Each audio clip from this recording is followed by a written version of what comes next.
Salut Marion, Alors, donc tu es notre premier témoin du jour et quelque part historiquement le premier témoin de la web TV SK Alumni. Alors moi je serais toi, je serais hyper fier, j'espère que tu es hyper fier. ah ouais, je suis ravie. Ouais, mais ça se voit, ça se voit. Donc toi tu es la CEO de Oden, la marque Oden, une marque de cosmétiques.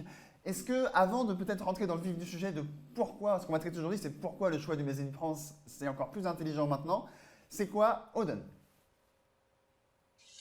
Alors, Oden, je me présente peut-être en 30 secondes juste avant. Ouais, Du aussi. coup, je suis Marion Weber, j'ai 30 ans et moi, je suis diplômée de la promotion 2014 de l'ESCA du Master Entrepreneuriat et j'ai été salariée pendant 2 ans avant de créer Oden en 2017. Et donc, pour répondre à ta question, Oden, c'est quoi? C'est une entreprise de cosmétiques naturels. Et la particularité, c'est qu'on travaille uniquement et en direct avec des agriculteurs français responsables. D'ailleurs, je profite de ce premier live SPA Alumni pour passer un petit message.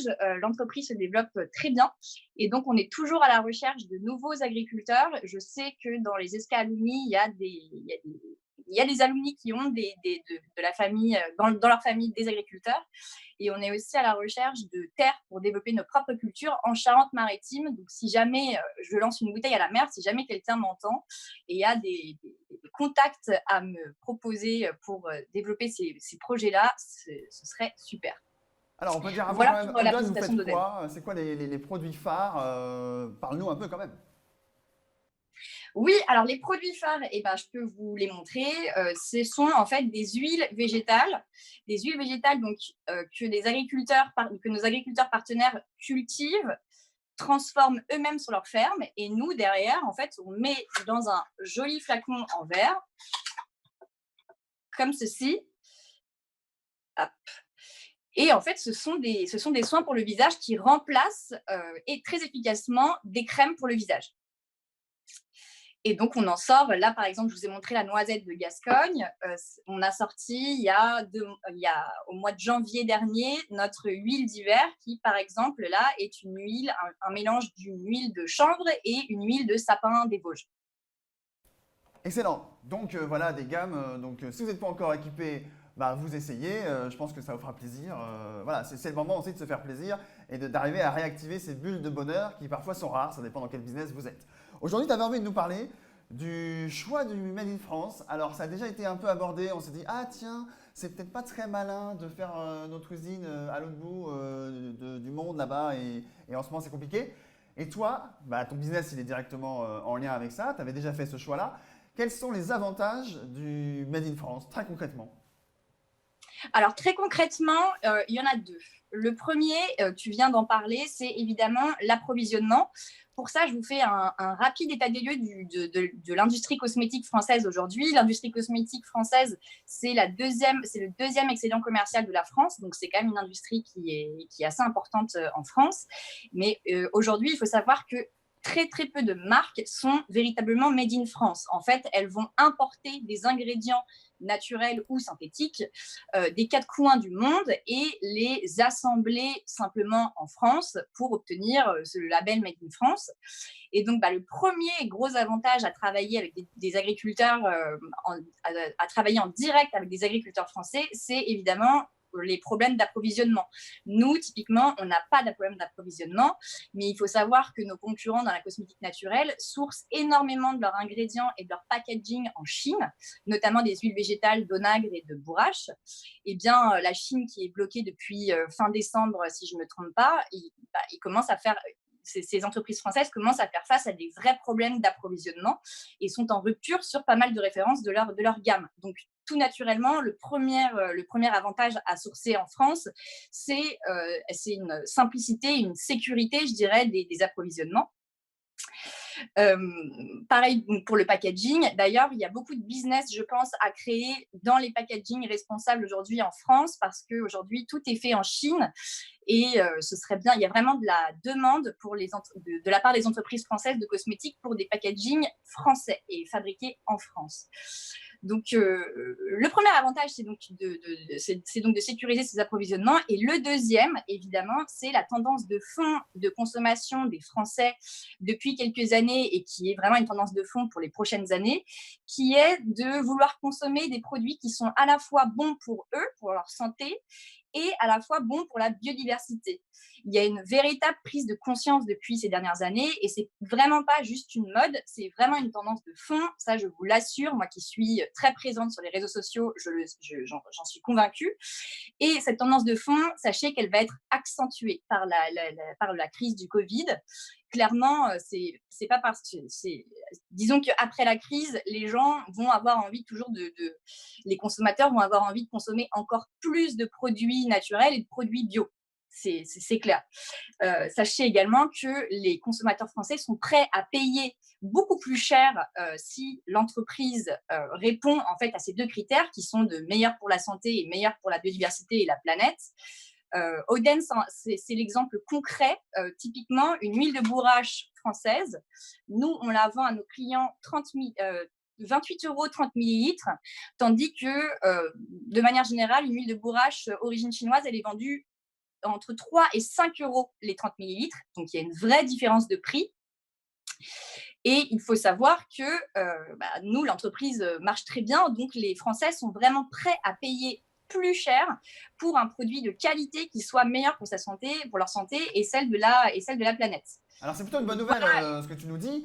Là, vous êtes en train de nous regarder sur l'ESCA Alumni, le Facebook de l'ESCA Alumni. Vous aimez ce que vous voyez, vous allez en bas à droite, clic droit, partager, et vous faites partager à votre communauté ce qu'on est en train de dire. On est en train de parler que enfin les Français de notre pays sont prêts à se dire « Ok, ça suffit d'aller ailleurs avec de la mauvaise qualité et on ne sait pas trop ce qui se passe.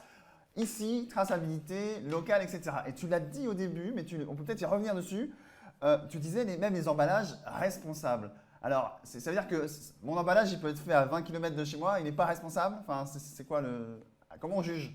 Oui, complètement. Ton emballage, typiquement, s'il est en plastique, s'il est fabriqué dans une usine française à 20 km de chez toi, mais que c'est du plastique non recyclé et non recyclable, clairement, à ce moment-là, il faut regarder l'impact environnemental, mais potentiellement, ça va être plus intéressant, je dirais, pour la planète que tu aies sourcé un packaging fabriqué en verre recyclé et recyclable en Espagne, par exemple.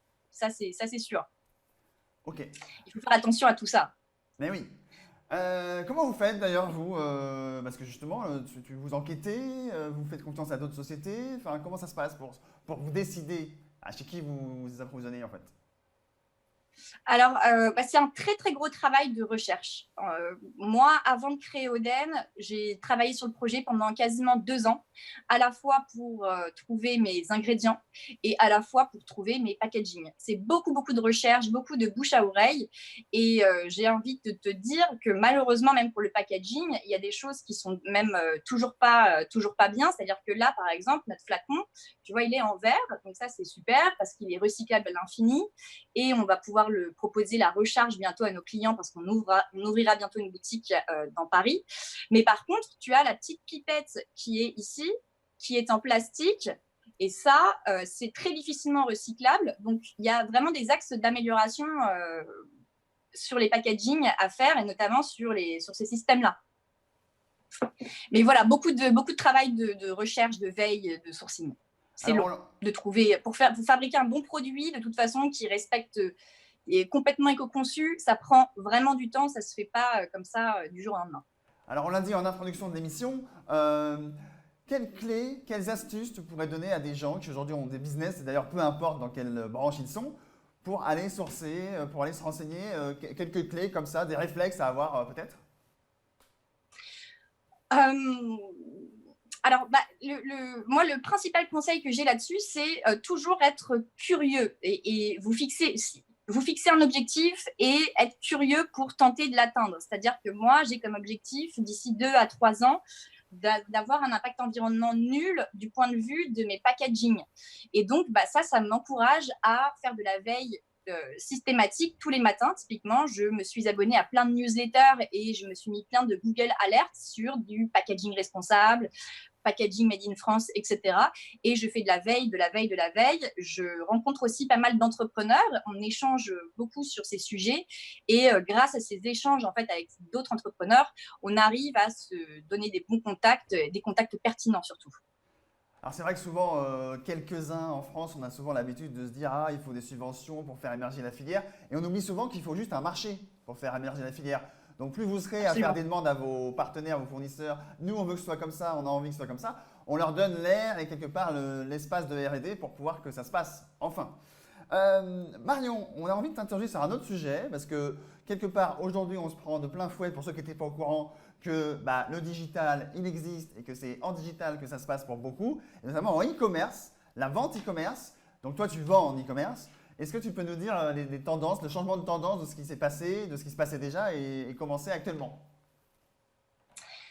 Complètement. Alors, pour tout vous dire, moi, au tout début, quand j'ai créé la société Oden et que je pitchais le projet devant des investisseurs ou devant des businessmen, businesswomen, etc., qui étaient des gens plutôt de 50 ans et plus, bah, la quasi-totalité des gens me disaient « Mais attends, Marion, là, ton business model, si c'est de vendre uniquement sur Internet, tu n'y arriveras pas parce que le marché de la cosmétique, il est complètement bouché et donc tu vas te noyer parmi toutes les offres et tu n'arriveras pas à vendre. » Ça, c'est complètement faux. Je peux le dire aujourd'hui, 3 ans plus tard, notamment grâce à alors plusieurs choses.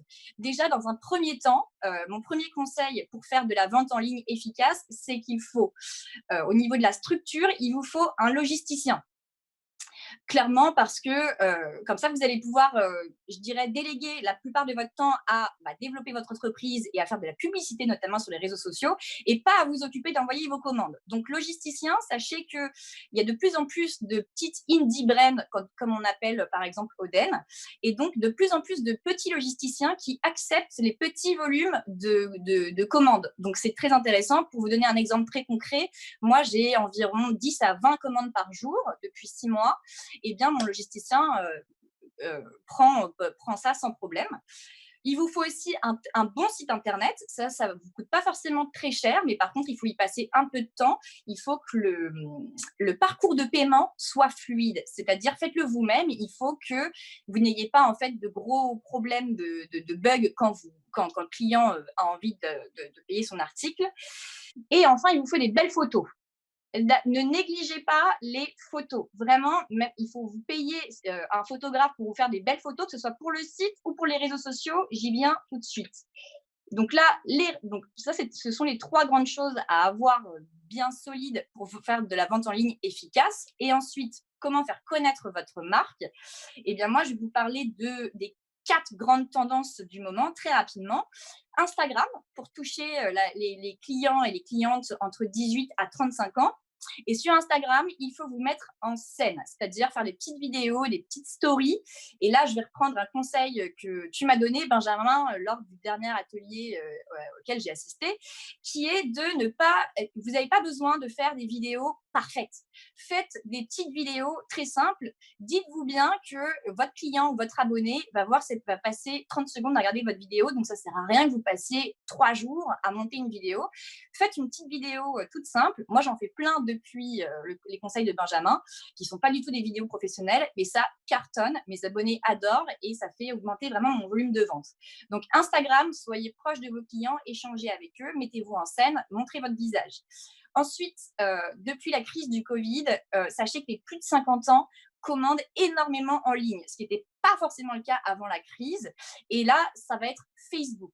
Facebook, ne vous prenez pas la tête à faire beaucoup de contenu, faites de la publicité. Si vous n'y connaissez rien en pub Facebook, faites appel à une agence, ça vous coûtera 500 € par mois, et ça vaut le coup, c'est rentable de faire de la pub sur Facebook encore aujourd'hui. En revanche, c'est plus vraiment intéressant de publier beaucoup de contenu. Enfin, pour les femmes de 30 à 50 ans et surtout en période de Covid, il faut absolument commencer à faire de la publicité sur Pinterest. Et pour cela, il faut que vous ayez des belles photos et tout simplement, vous allez mettre un peu de budget pour sponsoriser ces photos. Et ça, moi, je me suis mise sur Pinterest depuis uniquement le début de la crise. Et on voit que le volume de commandes et de trafic explose par rapport à celui d'Instagram et Facebook, qui est hyper déjà concurrentiel. Pinterest les moins.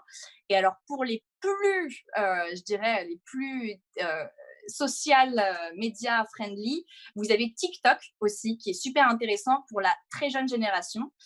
TikTok, moi, je suis en train de m'y mettre, mais ça vaut le coup de commencer à regarder et de sponsoriser vos produits sur TikTok. Voilà. Bon, on va pas te demander de danser, de nous faire une petite. Parce que TikTok, c'est de la danse à la base. Hein, Non. mais...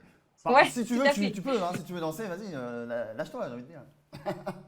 Non, non, je te ferai une petite vidéo, je te l'enverrai, mais là, j'improvise pas comme ça.